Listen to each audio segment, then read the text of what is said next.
தம்முடைய தயவுள்ள எப்பா சித்தமே பெருசுப்பா. நீங்கள் ஒரு சித்தம்னு சொன்னாலே எங்களுக்கு புரியுது, நன்மையாக தான் இருக்கும். அவர் எனக்கு சித்தமானது என் கையில் வாய்க்கும் அப்படின்னாலே நமக்கு புரியுது. அவருடைய சித்தமெல்லாம் என்னதான்னா நன்மை தான். பூமிக்கு வானங்கள் எவ்வளோ உயர்ந்திருக்கிறதோ அவ்வளோ உயரமாக உன்னை குறித்து என்னுடைய திட்டங்கள் பெருசாக இருக்குதுன்றாரு. அது எல்லாமே நன்மைக்கு அதுவானவைகள். அவர் பொதுவாக உன்னை குறித்து ஒரு சித்தம் வச்சிருக்கிறேன்ப்பா அப்படின்னு சொன்னாலே நமக்கு ரொம்ப உச்சகட்டமான வார்த்தை, நல்ல வார்த்தை அது. இதில் தம்முடைய தயவுள்ள சித்தம்னு சொல்கிறாருன்னா அதில் கொஞ்சம் கூட பழுது இல்லைன்னு அர்த்தம். அவர் உங்களுக்குன்னு செய்யணும்னு நினச்சதில் உங்களுடைய கிரியை எதுவுமே இல்லாதபடிக்கு, உங்களுடைய முயற்சி எதுவுமே இல்லாதபடிக்கு அவர் தம்முடைய சித்தத்தை தம்முடைய தயவின்படியே, தம்முடைய தயவுள்ள சித்தத்தின்படி நம்மை, மறுபடியும் அந்த வார்த்தை வருது பாருங்க, நம்மை. அங்கே என்ன சொன்னார்? கிருபையின் மகிமைக்கு புகழ்ச்சியாக. இங்கே என்ன சொல்கிறாரு? தம்முடைய தயவுனா என்ன? கிருபை. தம்முடைய கிருபையின் விருப்பத்தின்படியே நம்மை இயேசு கிறிஸ்து மூலமாய் சுவீகார புத்திரராகும்படி முன் குறித்திருக்கிறார். எதுக்குங்க? சுவீகார புத்திரர் ஆகும்படி.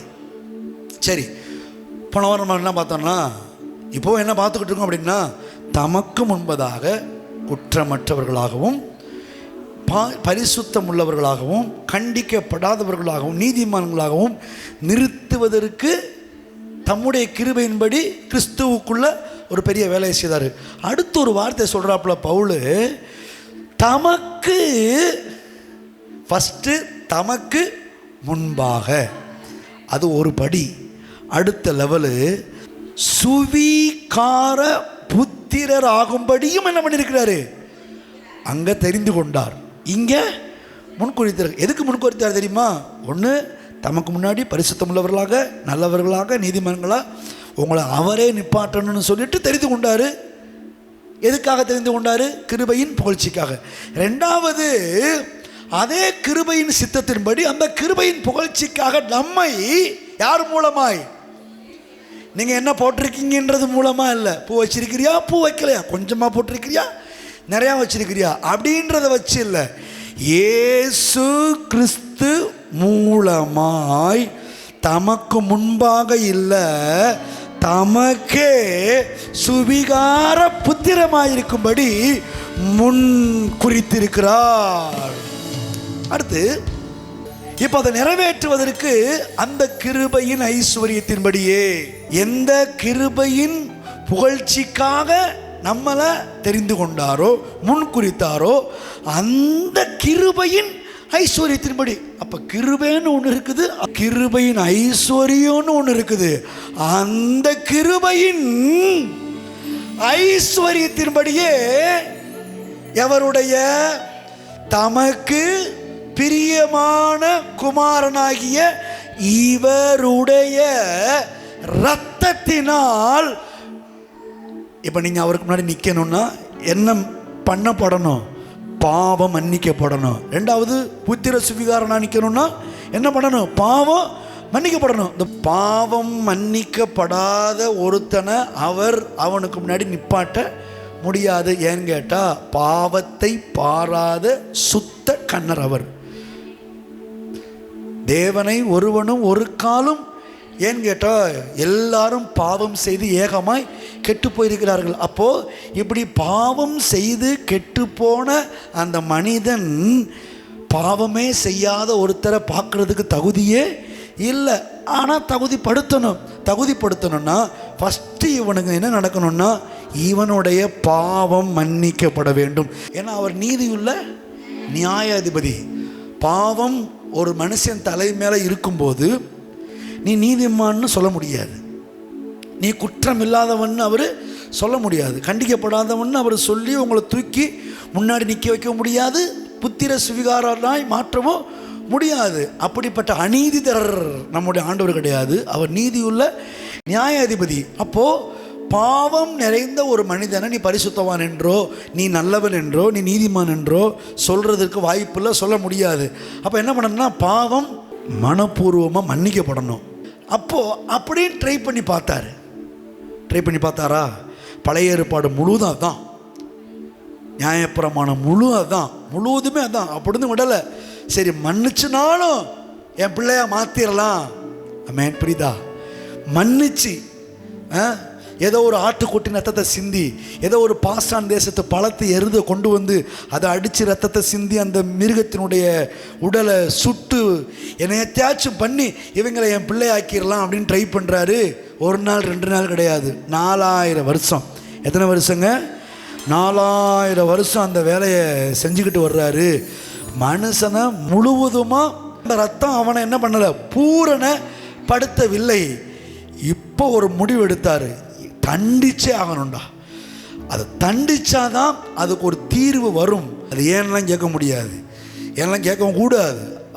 இவன் தண்டிக்கணும்னு இப்போ ஒரு மனுஷனை தண்டிச்சிட்டா என்ன, ஒரு மனுஷனால தான் என்ன வந்துச்சு, நீங்கள் பாவம் செஞ்சதுனால பாவம் உலகத்துக்கு வரல. ஒரு மனிதனாகிய ஆதாம் பாவம் செஞ்சபடினால் உலகமே பாவமாயிருச்சு. பைபிளில் சொல்லுது, ரோமரில் வாசித்து பாருங்கள். அதான் சொல்கிறேன், ரோமர், கலாத்தியர், இந்த எபேசியெல்லாம் திரும்ப படிங்க. ரோமர் அப்படியே வர்ணித்து காமிக்கும். ஒரே மனிதனுடைய மீறுதலினாலே அநேகர் பாவிகள் ஆக்கப்பட்டது போல. அப்போ ஒரு மனுஷன் பண்ண அந்த வேலை உலகத்தையே பாதிப்புக்குள்ளாயிருச்சு.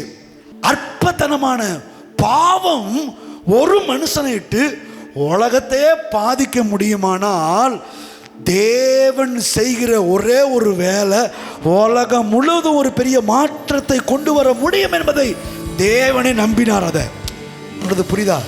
நீங்களும் நானும் பாவம் செய்யாமலேயே பைபிள் நம்மளை என்ன சொல்லுது, பாவின்னு சொல்லுது. எல்லாரும் பாவம் செய்து ஏகமாய் கெட்டு போனார்கள். ஏன் தெரியுமா? ஒரு மனுஷன் பண்ண வேலை.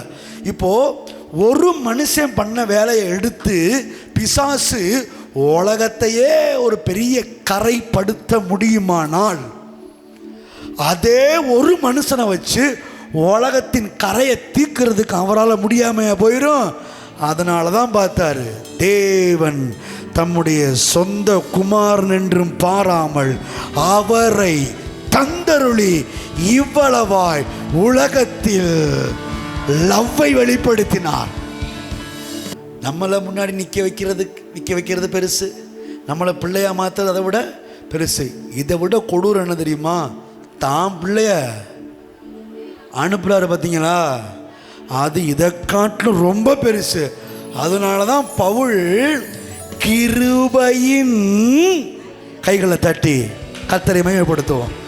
என்ன ஏன் அப்படி சொல்கிறாருன்னா, உங்களை பரிசுத்தமாக்குறது பெருசு, முன்னாடி நிப்பாட்டுறது அதை விட பெருசு, இன்னும் உட்கார வைக்கிறது அதை விட பெருசு, உள்ளத்தில் வைக்கிறது அதை விட பெருசு, பிள்ளைன்னு சொல்கிறது ரொம்ப ரொம்ப பெருசு. அதை விட பெருசு ஒன்று இருக்குது. அது என்ன தெரியுமா? தம்முடைய சொந்த குமாரன் என்றும் பாராமல் அவரை ஒப்பு கொடுத்து இவ்வளவாய் உலகத்தில் அன்பு கூறுதுன்றது ஒரு காரியம் இருக்குது பார்த்தீங்களா, அது இதை விட பெருசு.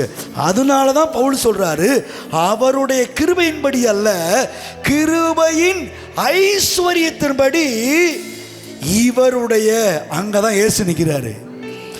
இயேசுவை தேவன் பாவமாக்கினார். பாயிண்ட் புரியுதா? ஒரு மனுஷனால் உலகம் கரப்பட்டு போச்சு. இப்போது பிசாசு ஒரு மனுஷன் எடுத்து உலகத்தையே பாதிக்க வைக்க முடியும்னா, கடவுள் அவனை காட்டிலும் குறைஞ்சவர் கிடையாது. இப்போ அவர் பார்த்தார், டே நீ ஒரு மனுஷனை எடுத்து நான் உலகத்தையே கரைப்படுத்தின, நான் ஒரே ஒரு நீதிமானை எடுத்து உலகத்தின் கரையெல்லாம் போக்குறேன்னு சொல்லி தேவனை தேடுகிற கரையில்லாத மனுஷன் உண்டோ என்று தேவன் பரலோகத்திலிருந்து கண்ணோக்கினார். நன்மை செய்கிறவன் இல்லை. அடுத்து சொல்லுது, ஒருவனாகிலும் இல்லை. ஒருத்தன் கூட இல்லை. கோடி கோடி கோடி ஜனம் இருக்குது உலகத்தில். அப்படியே பார்க்குறாரு, எவனாவது ஒருத்தன் இந்த வேலையை செய்கிறதுக்கு வருவானா அப்படின்னு பார்க்குறாரு. ஒரு பயம் இல்லை. எல்லாரும் பாவம் செய்து ஏகமாய் கெட்டு போனார்கள், தேவ மகிமை அற்றவர்களானார்கள் அப்படின்னு உலகத்தை பார்த்த அதே கண்ணு, உலகத்தை பார்த்த அந்த 7 கண்கள் அப்படியே தம்முடைய மடியை பார்க்குதா. அங்கே ஒன்று உட்கார்ந்துருக்கு. யார் தெரியுமா? இயேசு. அவர் யார் தெரியுமா? அவருடைய பிரியமான பிள்ளை, ஒரே பேரான நேசகுமாரன் மடியில் உட்காந்துருக்கிறாரு. ஏசு சொல்கிறாரு, நான் இந்த உலகத்தை உண்டாக்கியில் அவருடைய மடியில் செல்ல பிள்ளையாய் தவழ்ந்து கொண்டிருந்தாராம் இயேசு. யார் மடியில்? பிதாவாகிய தேவன் மடியில். ஏன்னா அது அவருடைய பிள்ளை. மடியில் உட்காந்துருக்காரு. உலகத்தை பார்க்குறாரு. யாருமே இல்லை, எல்லாரும் பாவி. இப்போ இந்த பாவத்தை போக்குறதுக்கு ஒரு மனுஷனை தண்டிச்சா போதும். ஒரு மனுஷனை தண்டிச்சேன்னா உலகத்தையே மாற்றிடுவேன். அதுக்கு ஒருத்தன் கிடைப்பான்னு பார்த்தா ஒருத்தனுமே கிடைக்கல. அப்படியே அந்த பார்த்த முகத்தோட, ஏன்னா ஒருத்தன் கூட இல்லாமல் போயிட்டானடா. நோவா காலத்தில்னாச்சும் நோவா கூட நீதிமானாய் கண்டேன், ஆனால் அதுக்கு பிறகு ஒருத்தன் கூட இல்லையே அப்படின்னு சொல்லிட்டு பார்த்தா ஒருத்தன் கூட இல்லை. கடைசியில் அப்படியே தன்னுடைய மடியில் தன்னுடைய இருதயத்தை அப்படியே பார்க்குறாரு. தம்முடைய ஒரே பேரான செல்ல குமாரன் உட்காந்துருக்காரு. இங்கிட்ட இவர் பார்க்க, அங்கிட்ட இயேசு கிறிஸ்து அவரை பார்க்க, அங்கிட்ட ஆவியானவரும் ஒரு பக்கம் நின்று, என்ன ஆண்டவரே உங்கள் அங்கலாய்ப்பை நிறைவேற்றுறதுக்கு யாருமே இல்லையே அப்படின்னு ஆவியானவர் ஒரு பக்கம் பார்த்துக்கிட்டு இருக்க.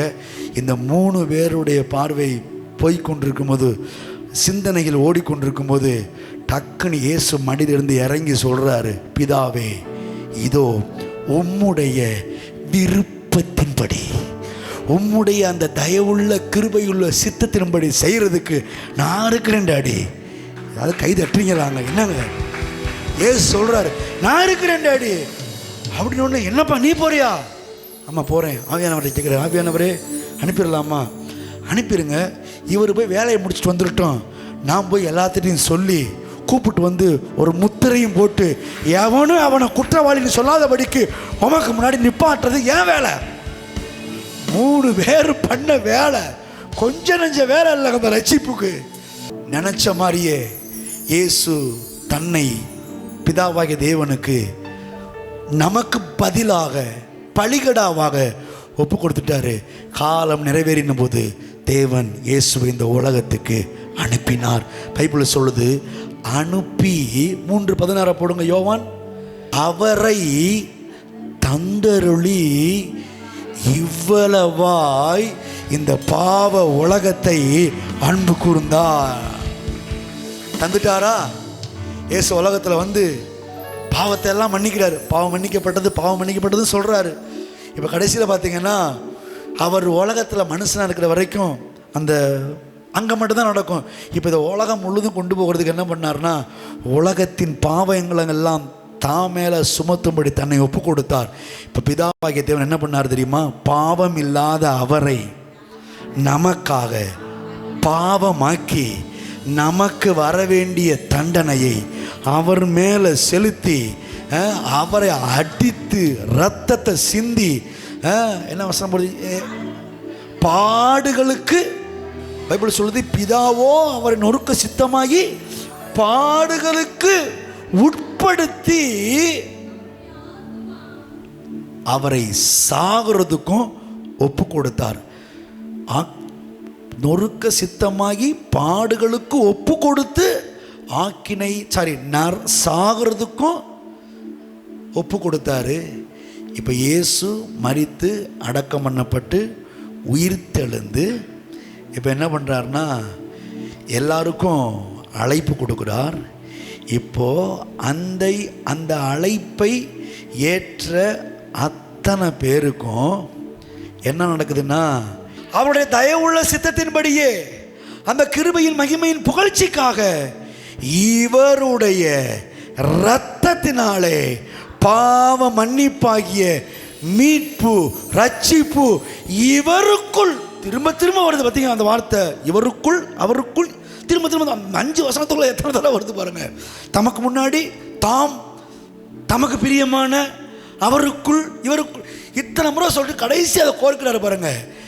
இவருடைய இரத்தத்தினாலே பாவ மன்னிப்பாகிய மீட்பு இவருக்குள் எவருக்கு உண்டாயிருக்குது? எனக்கு உண்டாயிருக்குது, உனக்கு உண்டாயிருக்குது, நமக்கு உண்டாயிருக்குது. இப்படி பாவம் மன்னிக்கப்பட்டதுனால தான் இன்னைக்கு தேவ சமூகத்தில் வந்து உட்கார்ந்துருக்கோம், தேவ சன்னிதானத்தில் பாட்டு பாடுறோம். பழைய ஏற்பாட்ட ராஜா கூட வாசப்படியில் தான் உட்காரணும். ஆனால் இன்னைக்கு நீங்களும் நானும் உள்ளே வந்திருக்கோம், பாட்டு பாடுறோம். அப்படின்னா ஒன்று காரணம், இயேசு சிலுவையில் சிந்தின ரத்தத்தினால பாவ மன்னிப்பாகிய மீட்பு அவர் மூலமாய் நமக்கு உண்டானபடினால் இன்றைக்கு இந்த மேன்மையான வாழ்க்கை கிடைத்திருக்கிறது. இதை விட மேலாக அவருக்கு முன்னாடி நிற்கிறோம், அவருக்கு முன்னாடி பரிசுத்தமாக இருக்கிறோம், அவருக்கு முன்னாடி நீதிமானாக இருக்கோம், அவருக்கு பிள்ளையாகவும் மாற்றவும் பட்டிருக்கிறோம். கைகளை தட்டி ஹல்லேலூயா, ஹல்லேலூயா, ஹல்லேலூயா. அவருடைய கிருபையின் மகிமைக்கு புகழ்ச்சியை கொண்டு வர வேண்டும் என்கிற ஒரே ஒரு நோக்கத்தோடு இவ்வளோ பெரிய வேலையை செஞ்சிருக்கிறார்னா, அப்ப கிருபையை எந்த அளவாய் புகழணுன்றது பாருங்க, எந்த அளவாய் நம்முடைய இருதய கிருபையில ஸ்திரப்படணுன்றதை பாருங்க. சரி, இவ்வளோ பெரிய வேலையை பார்த்தார்ல, இது நமக்கு எப்படி வந்து கிடச்சிச்சு? நமக்கு எப்படி வந்து கிடச்சிச்சு? நீங்கள் ஏதாவது பண்ணீங்களா? அவருக்கு ஐடியா கொடுத்தீங்களா? ரத்தம் சிந்தனத்தை பார்த்தீங்களா? அல்லது போய் ஹெல்ப் இது பண்ணீங்களா? அல்லது இப்போ தான் ஹெல்ப் பண்ணுறோம்மா, நான் இப்படி இருக்கேன் ஆண்டவரே, அதனால் நீங்கள் என்னை ஆக்கியிருக்கீங்க பரிசுத்தமாக அப்படின்னா அதுவும் இல்லை. உண்மையிலே நீங்கள் என்ன நினச்சாலும் சரி, அந்த உணர்வு கூட இல்லாமல் இருந்தாலும் சரி, நீங்கள் பரிசுத்தவான் தான். தேவ பார்வையில் நீங்கள் நீதிமான்கள் தான். குற்றம் பண்ணுறவர்கள் உங்களுக்கு உணர்வு இல்லாமல் இருக்கலாம், ஆனால் வேலை நடக்காமலாம் கிடையாது. வேலை நடந்திருக்குது, அதற்கான வேலை நடந்திருக்குது. இயேசுவின் நாமத்தில் சொல்கிறேன், வேலையை கர்த்தர் முடிச்சிருக்கிறாரு. இவ்வளோ பெரிய வேலையை பார்த்தாரே, இதை நாம் எந்த வழியில் பெற்றுக்கொண்டோம் என்று நீங்கள் கேட்டிங்கன்னா, இவ்வளோ பெரிய வேலைக்கு நம்ம செஞ்ச ஒன்று என்ன தெரியுமா? கிருபையினால் கிடைத்த ரட்சிப்பை விசுவாசத்தினால் பெற்றுக்கொண்டோம். விசுவாசித்தோம்.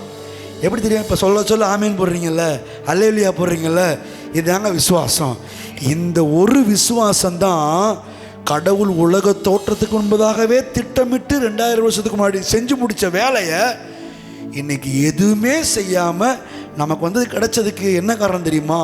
விசுவாசம். அதான் பவுல் சொல்றாரு, இலவசமாய் கிருபையினாலே விசுவாசத்தை கொண்டு கிறிஸ்து இயேசுவில் உள்ள மீட்பை கொண்டு ரட்சிக்கப்பட்டிருக்கிறீர்களே. அடுத்து சொல்லுவார், ஒருவனும் பெருமை பாராட்டாதபடிக்கு இது கிரியையினால் உண்டானது அல்ல, இது கிருபையினால் உண்டானது. தேவனுடைய ஈவு இது. இந்த ஈவை புகழுங்கள், இந்த கிருபையை புகழுங்கள். இந்த கிருபையில் உங்கள் இருதயத்தை ஸ்திரப்படுத்துங்கள். இன்னும் அதிகமாய் தேவன் தம்முடைய அன்பை உங்கள் மேலே ஊற்றுறதுக்கு போதுமானவராக இருக்கிறார். இன்னும் இந்த கிருபையை ஆழமாய் அறிந்து கொள்ள புரிந்து கொள்ள நான் சொல்கிறேன், பாவம் உங்களை மேற்கொள்ள மாட்டாது. கரம் தாழ்த்த நினைப்போர் முன் சிரம் தனை உயர்த்தி புயம் கொண்டு நடத்திடும் கிருபையே. தரம் தாழ்த்த நினைப்போர் முன் சிரம் தனை உயர்த்தி புயம் கொண்டு நடத்திடும் கிருபையே. மாறாத கிருபை, என்னை மறவாத கிருபை, மாறாத கிருபை, என்னை மறவாத கிருபை. ஆழத்தில் கை கொடுத்து தூக்கினவும் பாவத்தில் கை கொடுத்து தூக்கினவும் கிருபை. பாவத்தில் இருந்த என்னை தூக்கினவும் கிருபை. பாவத்தில் இருந்த என்னை தூக்கினவும் கிருபை. எல்லா மகிமையும் கனத்தையும் ஸ்தோத்திரங்களையும் இவ்வளோ பெரிதான கிருபையை இயேசு கிறிஸ்துவின் மூலமாக எங்களுக்கு கொடுத்து அதை புகழத்தக்கதான வேலையும் செஞ்சு முடிச்சு அதை புரிந்து கொள்வதற்கான அறிவையும் எங்களுக்கு மனக்கண்களையும் திறந்து இன்னைக்கு ஓரளவுக்கு புரிய வச்சிருக்கிறீங்களே. அப்படி புரிய வச்ச இதற்கான வேலையை செய்து முடித்த பிதா, குமாரன், பரிசுத்த ஆவியானவருக்கே எல்லா மகிமையும் செலுத்துவோரும் எங்கள் ஜீவனுள்ள நல்ல பிதாவே.